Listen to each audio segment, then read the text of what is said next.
आप सभी को गोपिका सखी का प्यार भरा राधे राधे। आप सभी ने लड्डू गोपाल की छाती पर एक चरण का निशान देखा होगा। सभी के घरों में अधिकतर लड्डू गोपाल जी विराजमान हैं। एक बाल रूप में सभी सेवा करते हैं। भगवान श्री कृष्ण के विग्रह लड्डू गोपाल की छाती पर यह चरण चिन्ह किसका है और ये चरण चिन्ह उनकी छाती पर क्यों अंकित है?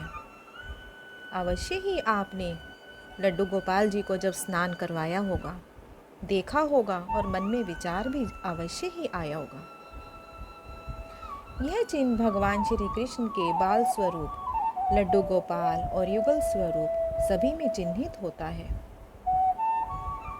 आइए आप भी जानें इसके पीछे की रोचक जानकारी के बारे में। धर्म ग्रंथों के अनुसार महर्षि भृगु ब्रह्मा जी के मानस पुत्र हैं।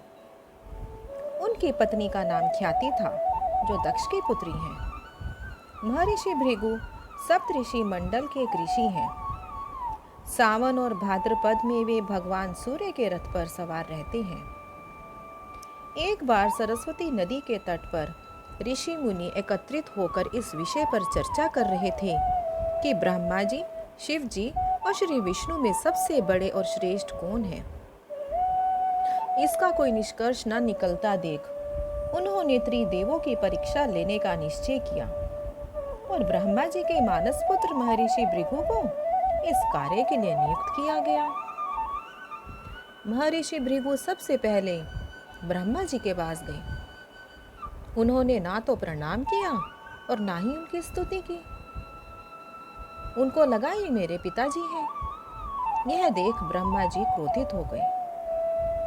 क्रोध की अधिकता से उनका मुख लाल हो गया, लेकिन फिर यह सोचकर कि ये तो उन्हीं के पुत्र हैं, उन्होंने हृदय में उठे क्रोध के आवेग को विवेक बुद्धि में दबा लिया। वहां से महर्षि भृगु कैलाश गए, देवादिदेव भगवान महादेव के पास। महादेव ने देखा कि भृगु आ रहे हैं, तो वे प्रसन्न होकर अपने आसन से उठे और उनका आलिंगन करने के लिए भुजाएं फैला दी।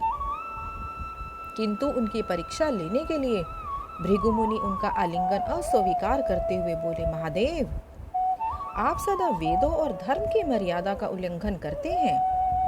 दुष्टों और पापियों को आप जो वरदान देते हैं उनसे सृष्टि पर भयंकर संकट आ जाता है, इसलिए मैं आपका आलिंगन कदापि नहीं करूंगा। उनकी बात सुनकर भगवान शिव क्रोध से तिलमिला उठे। उन्होंने जैसे ही त्रिशूल उठाकर उन्हें मारना चाहा, वैसे ही भगवती सती ने बहुत अनन्य विनय कर किसी प्रकार से उनका क्रोध शांत किया। इसके बाद भृगु मुनि वैकुंठ लोक गए। उस समय भगवान श्री विष्णु देवी लक्ष्मी जी की गोद में सिर रख कर लेटे थे। भृगु ने जाते ही उनके वक्ष पर एक तेज लात मारी। भक्त वत्सल भगवान विष्णु शीघ्र ही अपने आसन से उठ खड़े हुए और उन्हें प्रणाम करके उनके चरण सहलाते हुए बोले, भगवान, आपके पैर पर चोट तो नहीं लगी? कृपया इस आसन पर विश्राम कीजिए। मुझे आपके शुभ आगमन का ज्ञान न था, इसलिए मैं आपका स्वागत नहीं कर सका।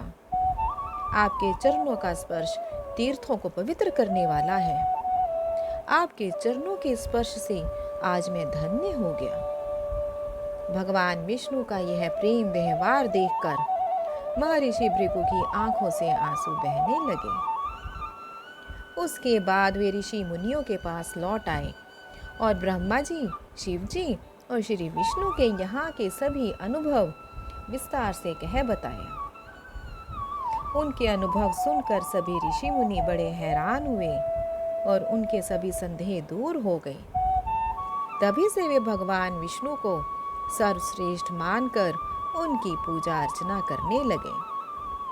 भृगु ऋषि के द्वारा मारी गई लात से उनके चरण चिन्ह भगवान विष्णु के स्वरूप उनके विग्रहों की छाती पर मौजूद है। ये चरण चिन्ह लड्डू गोपाल युगल स्वरूप समेत सभी विग्रहों की छाती पर मौजूद हैं।